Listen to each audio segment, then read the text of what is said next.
Un nouveau binôme dans Écosystème, les cofondateurs de l'entreprise MyPensionXpert. Bonjour Aymeric Champel, bienvenue. Bonjour Thomas. Vous êtes le président et le directeur général Christophe Olivier. Bonjour. Bonjour Thomas. Bienvenue à tous les deux. On est dans l'univers de l'épargne de retraite, c'est ça ? Exactement. On est dans l'épargne retraite et une expertise notamment avec les nouveaux plans d'épargne retraite qu'on appelle les PER qui ont été mis en place par la loi Pacte. Oui. Et avec Christophe, nous avons confondé MyPensionXpert il y a un an, justement, suite aux dernières évolutions, pour créer un acteur 100% spécialisé sur l'épargne retraite supplémentaire. Alors justement, si on essaye de faire un peu la liste des originalités ou des valeurs ajoutées de votre entreprise, alors il y a ça pour commencer, le côté 100% épargne retraite supplémentaire, ça veut dire quoi ? Exactement, on est spécialisé dans cette activité-là, dans le monde de l'épargne. En fait, l'épargne retraite, qui était historiquement, on va dire, les contrats Madelin pour ce qu'on appelle les professions libérales ou les dirigeants d'entreprise, les plans d'épargne retraite populaire pour les cadres salariés ou les préfonds pour les fonctionnaires, étaient des compartiments de l'épargne qui étaient distribués, on va dire, à titre accessoire dans une offre globale d'épargne par rapport à d'autres supports.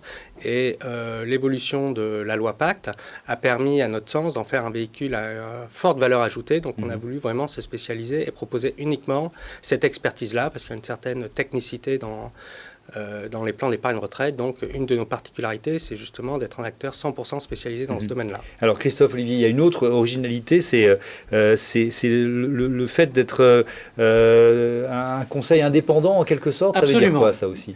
Alors, c'est un concept qui a été introduit par des directives européennes qui va dans le sens du fait que la rémunération des conseillers soit transparente. On vit, je ne sais pas si vous avez un jour essayé de regarder et de comprendre les frais qui étaient affectés sur votre compte titre ou sur votre PEA ou sur votre assurance vie. C'est assez difficile à comprendre. Et en réalité, il y en a plein que vous ne voyez pas parce qu'il y a une rétrocommission qui est versée de la société de gestion de l'OPC, du fonds qui gère votre argent, à l'assureur qui, à son tour, vous rétrocède une partie. Tout ce système-là nous paraît être un système un petit peu archaïque qui génère énormément de travail en ce qu'on appelle back-office pour calculer toutes ces rétrocessions.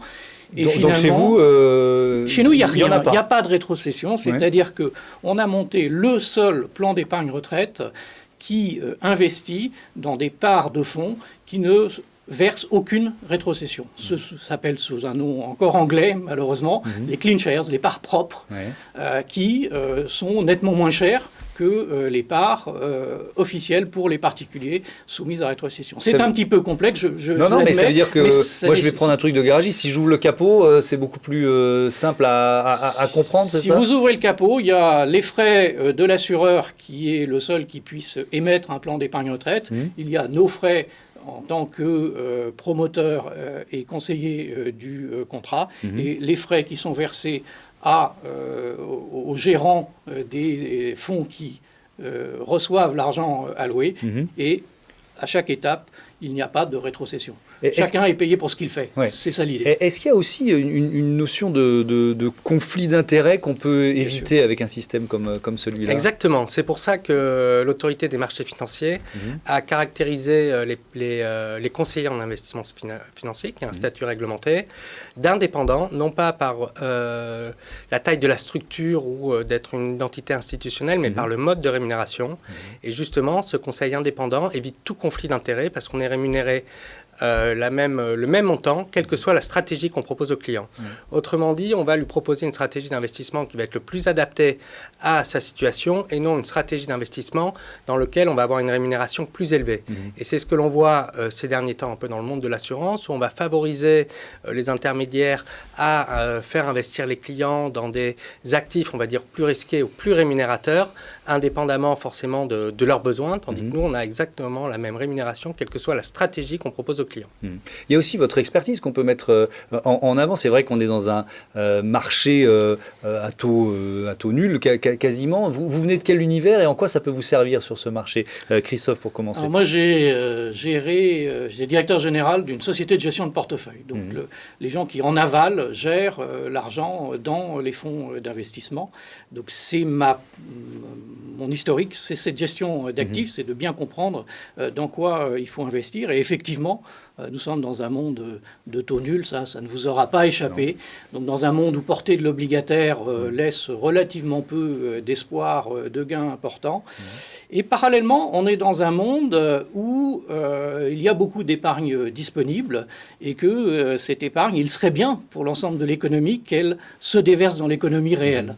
Et donc, c'est vrai que des gens qui sont là pour faire de l'épargne retraite, généralement, ont le temps devant eux, s'ils commencent suffisamment tôt. Et quand vous avez un horizon de placement qui est supérieur à 10 ans, ce serait dommage de ne pas participer au financement de l'économie réelle en investissant une majorité de vos actifs en actions. Comment vous imaginez la suite, l'avenir? Vous êtes une toute jeune entreprise, mais vous avez réfléchi à plusieurs années avant de vous lancer. Comment, Aymeric, vous imaginez l'avenir? Donc, au niveau de l'identité MyPension, on a un projet assez ambitieux. En dehors de ce produit spécifique qu'on a créé dans l'épargne retraite individuelle. On a une volonté d'être un acteur aussi digital de premier rang, mais pour nous, le digital dans l'épargne est un prérequis à avoir. C'est un outil, c'est pas la finalité.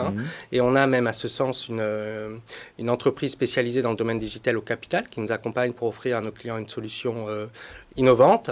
Et la prochaine étape pour MyPension, c'est s'attaquer au marché des entreprises pour aussi pouvoir offrir dans le cadre des entreprises. Et au niveau des entreprises, il y a également la réforme loi Pacte qui a réorganisé les plans d'épargne retraite en collectif, on appelle ça, mise en place, et prochaine étape, c'est s'établir sur ce marché-là. On a aussi une ambition nationale. En même temps que la création de notre bureau parisien, on a ouvert un établissement secondaire à Bordeaux.